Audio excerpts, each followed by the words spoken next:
In this video, I'm going to go through a couple of different types of inverse problems. Now, let's talk about an inverse in general. Inverse means to switch x and y. So for example, if I have the point 3, 2, the inverse is 2, 3.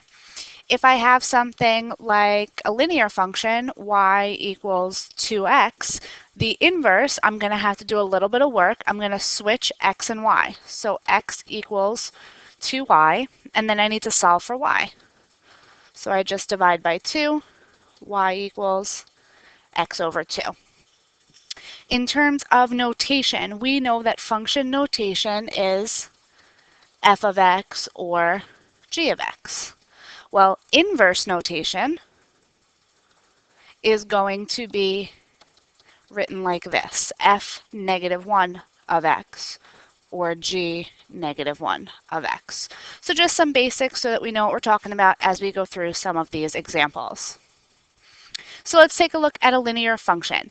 If f of x equals 3x minus 2, find f negative 1 of x. Now, like I just said, all this means is inverse. So, remember that f of x is really the same thing as y equals. So my function is really y equals 3x minus 2. So in order to find the inverse, I'm going to start by switching x and y. So x equals 3y minus 2. And now all I need to do is get y by itself. So I'm going to add 2 to both sides. X plus 2 equals 3y. Divide both sides by 3. So y equals x plus 2 over 3. Or of course, if you wanted to break this up, you could make it 1/3 x plus 2/3 equals y. Remember that on multiple choice, you're going to have to break it up if that's what it looks like in the answer choices.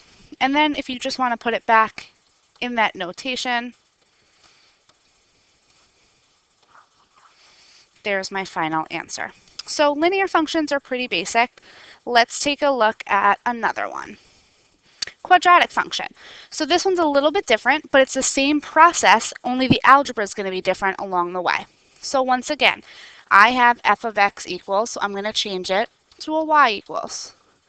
In order to find the inverse, I need to switch x and y.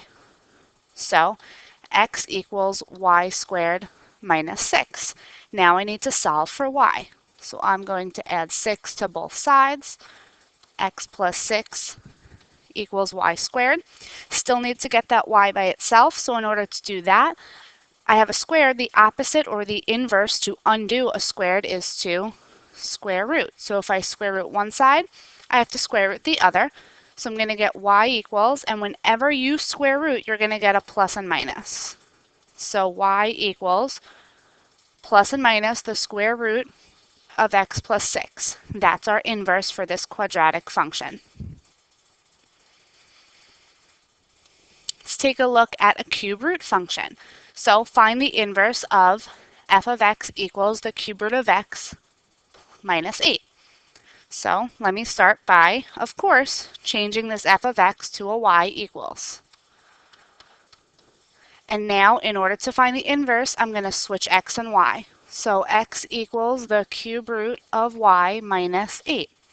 I need to get that y by itself. So the first thing I need to do is add 8 to both sides. So x plus 8 is equal to the cube root of y. And then the opposite of a cube root is to cube both sides. So if I cube the right side, I'm going to cube the left. So on the left side, I'm going to get x plus 8 cubed. And on the right side, that y, the cube root of y and the cube are going to cancel each other out, which is why we're left with y. So there is my inverse. All right, now we're going to look at one more example. This one is the trickiest of them, the rational function. So a rational function just means that I have a fraction. And this is the most difficult type of inverse that you're going to have, but it's the same process. The algebra is just going to take you a little bit longer. So it says, find the inverse of f of x equals x minus 2 over x plus 2. And then it has this comma, x does not equal negative 2, or cannot equal negative 2. So all this is a domain, or a restricted domain, telling me that my denominator cannot equal negative 2. Because if I were to plug in that negative 2 to the denominator, I would get 0. And we know that we can't divide by 0. So this has to do with the domain. We don't really care about it, for right now at least, in this type of problem. So you can just get rid of that. And we're going to start exactly as we did with all the other problems. I'm going to change my f of x to a y equals. And now, as with any other inverse problem, I'm going to switch x and y. So I'm going to make this x equals y minus 2 over y plus 2. You started with 2 x's, so now when we switch, I'm going to have 2 y's. So at this point, I have a fraction on one side. So I am going to put this left side over 1, and I am going to cross multiply. So I'm going to get x times y plus 2 is equal to y minus 2. Now remember, whenever you see a parentheses or a multiplication like this, you're going to distribute. So I have xy plus 2x equals y minus 2. Now, remember, the goal in an inverse problem is to solve for y. So right now I have an xy on the left and I have a y by itself on the right. I need to get all of the y's together on one side. So I am going to subtract this y on both sides. So on the right side it's going to cancel out and I'm just going to get a negative 2. And now on the left side, remember, you can only combine like terms. So I don't have y's by itself, so I can't do anything. I have xy minus y plus 2x.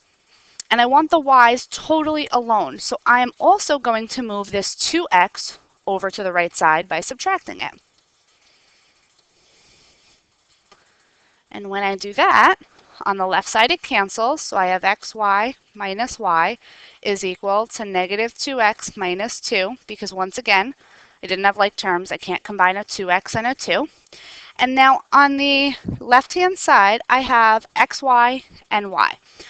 I want to get y by itself. So if you notice, they have a y in common. So I'm going to take out a common factor, GCF of y. So I'm going to take out a y, and I'm going to be left with x minus 1.